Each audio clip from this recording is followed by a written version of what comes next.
In this tutorial, I'm going to show you how to design a beautiful custom card using Procreate and Canva. We'll start by painting a loose watercolor rose in Procreate and then bring it into Canva to create a stunning greeting card ready to be shared on Instagram. In the description of this video, you're gonna find links to classes of mine that will help you develop your skills even further. By using my Skillshare link, you're gonna get 30 days of free access to thousands of amazing creative classes. Plus, there's a special link where you can download the Procreate resources, file and brushes to follow along with this tutorial.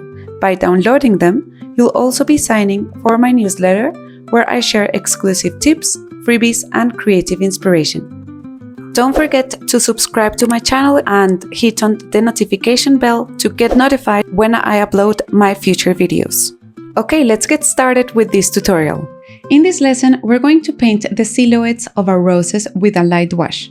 This layer will be the base of our watercolor painting, setting the foundations for the layers that will follow. Let's open the layer panel and start by making the roses layer visible and lower its opacity so that we can just barely see the silhouettes. Let's also set this layer to multiply so that the colors won't interfere with the colors beneath. I like to lock this layer to prevent myself from painting on it. Next, we'll create a new layer and place it below the assets layer so that we can see the silhouettes clearly. Let's open the brush panel and select the blotch silhouette brush. To paint this light wash layer, we're going to use a neutral pink. If you open the color palette, you will see this second swatch, which has a pink that is not too light or too dark. Instead of copying the rose exactly, we'll use it as a reference. Although I have provided these shapes for you to trace them, I want you to learn and practice how to paint a watercolor rose. This technique can also be used in real life. Usually I start at the center with a smaller brush and I gradually expand outwards until I reach the edges. I'm going to start painting these curvy, shorter lines from the center, leaving these empty spaces which appear in a white color in between my strokes.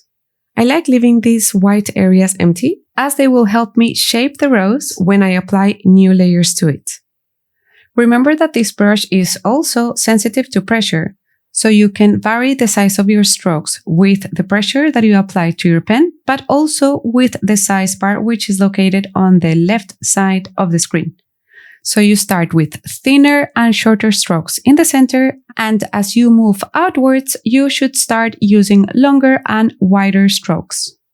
Once we reach the outer edges, we'll define the silhouette with a smaller brush to define the borders, as we don't want them to be too loose or messy. Remember, we don't need to replicate the silhouette exactly. This is just a guide for how to develop a rose shape.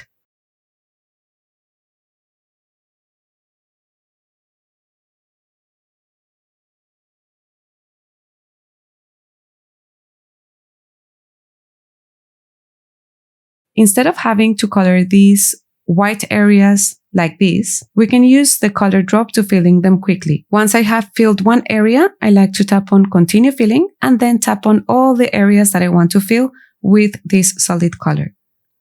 Lastly, you can adjust these white areas and decide how much white space to leave. A few small and very thin areas will be just fine.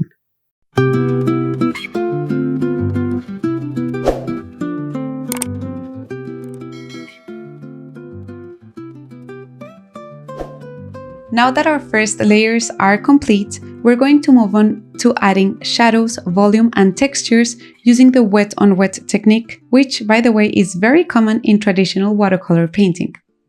If you have ever worked with real watercolor, you will recognize this technique, where you paint with a watery mix over wet paper. When doing so, the pigment bleeds into the paper, creating the beautiful, unpredictable results that are characteristic of the watercolor style. I'm going to start by adding a stronger color to the roses. So first, I will lock the base layer so I don't accidentally paint on it, create a new layer, and set it to clipping mask. I'm going to keep things tidy and name this layer Roses Second Layer to stay organized. You can, of course, use any name that you want. Let's open the color panel and select this third swatch, which is a stronger and beautiful saturated red. Although this color is quite strong, it is still neutral in value, not too dark and not too light. And so it will be stunning to make some natural paint effects. Let's open the brush panel, and this time we're going to work with the Wet on Wet number 4 brush. We're going to start with this rose, and we're going to start on the center. The center of the rose is usually more saturated and dark because there are more petals and shadows contained on it. And then as the flower opens, there's more light reflected on the petals, and so they look a little bit lighter. This brush is also very sensitive to pressure. We want to create soft shades, so it's better to use very little pressure and use it at a larger scale. If you are not using the brushes that I provided, maybe you can try out the soft brush under the airbrushing collection. I'm going to start in the center using a smaller size of this brush, and with very little pressure, I'm drawing these curvy lines, once more leaving some empty space in between my strokes. The idea is not to cover the previous layer completely. And as I move towards the outer part of the rose, my lines are going to start getting longer. And look how quick it was to give some volume to our rose. In my opinion, it already looks really beautiful. Now I'm going to show you how to fixate the watercolor paper onto your rose and leaf and export them with a transparent background to be able to create a stunning greeting card in Canva. Let's get started with this part of the tutorial. So the first thing is that if I deactivate my watercolor paper, my rose and leaves go back to feeling a little bit flat. So I'm going to show you how I apply the watercolor paper so that it's fixed on these illustrations. I'm going to start by merging my leaf and rose so that there are less steps of doing this. I'm going to start by duplicating my rose and leaf and making the bottom layer invisible. I'm also going to duplicate my top group, which contains the watercolor paper texture, and merge 2 of these copies. Now our watercolor paper is fixed onto our image, but there is a problem. The watercolor paper has now been applied to the whole canvas, and I want to have these rose and leaf isolated. So instead of having to use a selection tool to isolate them, I'm going to use this layer below. I'm going to tap on the selection tool, tap on automatic down here, and select the background of my image. Select my layer on top, swipe 3 fingers down and tap on cut and paste. And now you will see that the paper has been isolated. Before exporting these images, I'm going to increase their contrast a little bit by tapping on the second icon up here on the left of the screen, tapping on curves, and I'm going to move the top node to the left and the bottom node to the right to increase their contrast and saturation. I'm going to put my assets into separate layers, so I'm going to open the selection tools, and this time I'm going to use the freehand option and close one of my assets, swipe 3 fingers down and tap on cut and paste. So now the leaf is on its own layer and the rose is on its own layer. Before exporting my assets, I'm going to place one on top of the other, go to the Actions panel, tap on Canvas, and crop my canvas so that it's adjusted to the size of the larger asset, in this case, the rose.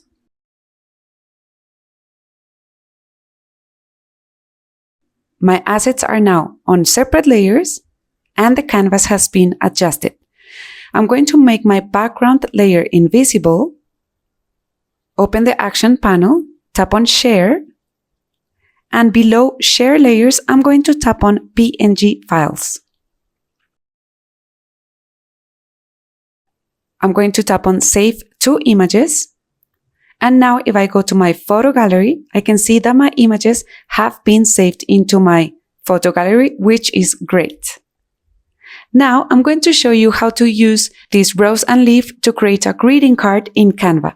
In the description of this video, you're going to find links to classes of mine that will help you develop your skills even further. By using my Skillshare link, you're going to get 30 days of free access to thousands of amazing creative classes. Plus, there's a special link where you can download the Procreate resources, file, and brushes to follow along with this tutorial. By downloading them, you'll also be signing for my newsletter where I share exclusive tips, freebies, and creative inspiration. Don't forget to subscribe to my channel and hit on the notification bell to get notified when I upload my future videos. Let's get started. For this part of the tutorial, you have to create a free account on Canva. Canva is free, is easy to use, and once you start using it, you're gonna become addicted to it. I'm going to paste the introduction of my class from Procreate to Canva, turn your illustrations into digital designs, because I explain things very well in there and there is no point on recording it twice. Once you understand Canva's interface, we're going to start our tutorial.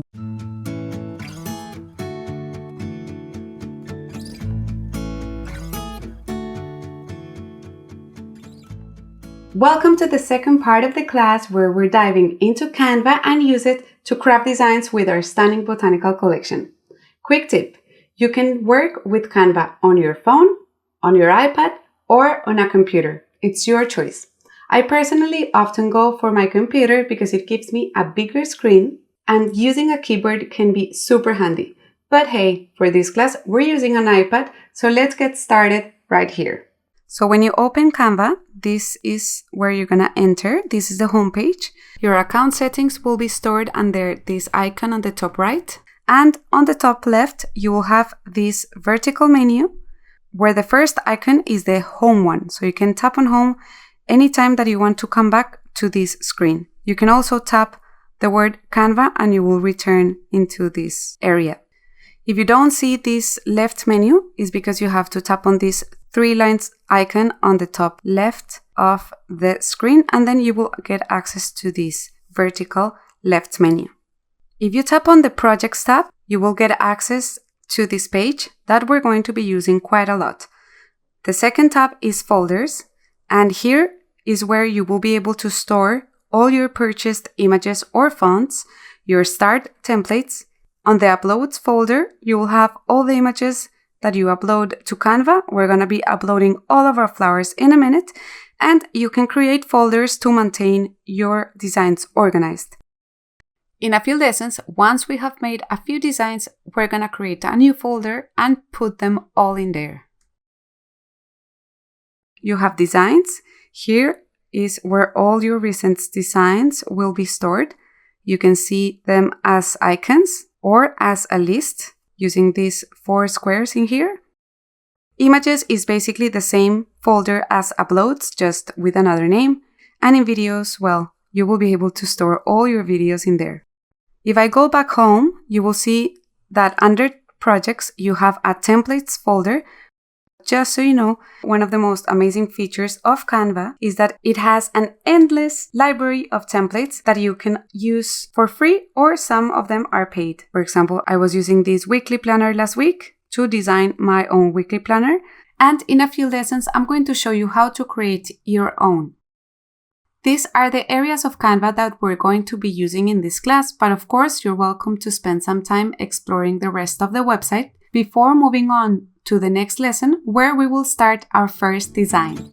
Okay, welcome back to this not so nice image, but still, I think it's clear. To create a new design, you have to start by searching for this purple button that says Create a Design. So I'm going to tap on it. And in here, you're going to have loads of templates. You have templates for social media posts, for greeting cards, and you can even do animations in here. But for now, we're going to create a white template because I want to show you how to create your own designs in Canva. So let's go ahead and tap on social media. And once more, Canva is going to give you loads of options. So it is up to you what type of greeting card you want to create. I'm going to create an Instagram story. So I'm going to tap on Instagram story here. And this is going to open a document that already has the ratio of 16:9, which is great for Instagram stories and reels. Now in here, on this left part of the screen, you should tap on Uploads. And you will see that I use Canva a lot for all sorts of things. Just to show you, this is a collection of flowers that I teach on my class from Procreate to Canva. But for now, I'm going to erase it. And we're going to go ahead and upload our flower and leaf into our gallery. For that, I like to split my screen into two parts. So you have to slide your finger up, slide Procreate to one side of the canvas. I'm going to slide it onto this. No, sorry, not Procreate. You have to slide your photo gallery onto one side of your screen. Tap on select, select your rose and your leaf, and simply slide it into your canvas gallery. Heads up, if you upload your files with this upload button, they will not upload with a transparent background, and you will not have so many options when you design your greeting card. I'm going to close my gallery and import my rose onto my design by tapping on it. So as simple as that. I'm also going to import my leaves and start positioning them to create a beautiful rose. Now I want these leaves to be below the rose. So to do this, you have to tap on one of your items, tap on position up here, and in this menu you have arrange so that you can align your asset to any edge of the canvas, or you can tap on layers here, and in here you will access the layer panel, which is amazing because it will allow you to put things on top or below one another. So I'm going to tap on the leaves and slide it below my rose. This icon here, you can rotate your assets. It is quite intuitive, really. Now let's add some text. On this menu, you have to tap on the text icon. And in here, you're going to see that you have a lot of font combinations. Some are free to use and some of them are only available with a paid subscription. And you will recognize them because they have this Pro icon on the bottom right corner of the font combinations. Search for a font combination that you like. And when you like one, you just have to tap on it to add it to your canvas. To erase it, you have to tap on top of it and tap on the bin icon to get rid of it. So I'm going to tap on this one, which is quite elegant, and enlarge it with the bounding box. To modify the text, you have to double click on it, display your keyboard, and write whatever you want.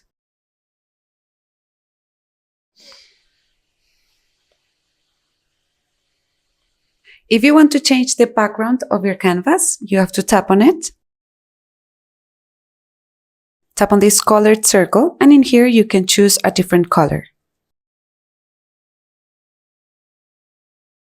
And if you want to change the color of your font, you have to tap on each of these words, and with this A, with the colored bar below, you can choose a different color. All of these functions are a little bit easier to use on the computer, but I wanted to keep this tutorial on the iPad for you to know how to do it. When you tap on your words, you have this menu where you can change your font, take your time searching for a font that you like, and use the bounding boxes to modify the size of your words. To go back, you have these arrows up in here, so you can undo and redo steps. I want to try out a different font combination, so I'm going to duplicate my canvas to try something new. When you open this panel, you have these collections of handwriting, corporate, display, different collections of fonts, which is very practical. I'm going to go ahead and tap on handwriting and change this font so that my design is a little bit more varied. I'm going to show you how I create a second layout for my card. I'm going to play this at high speed. You can see how I use the same assets to create a second design.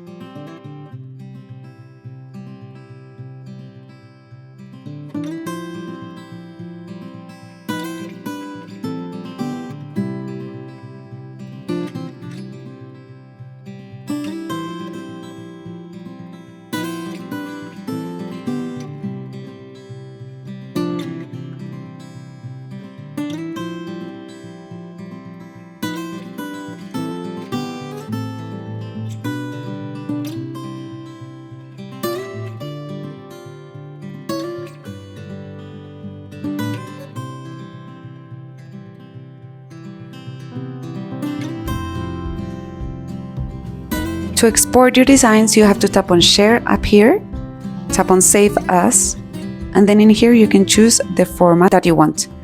I'm going to tap on JPEG and tap on download. Tap on save 3 images. And now these images have been saved into my photo gallery. If you share these greeting cards on social media, I would love you to tag me so that I can see what you made. You can tag me at silviaospina.art.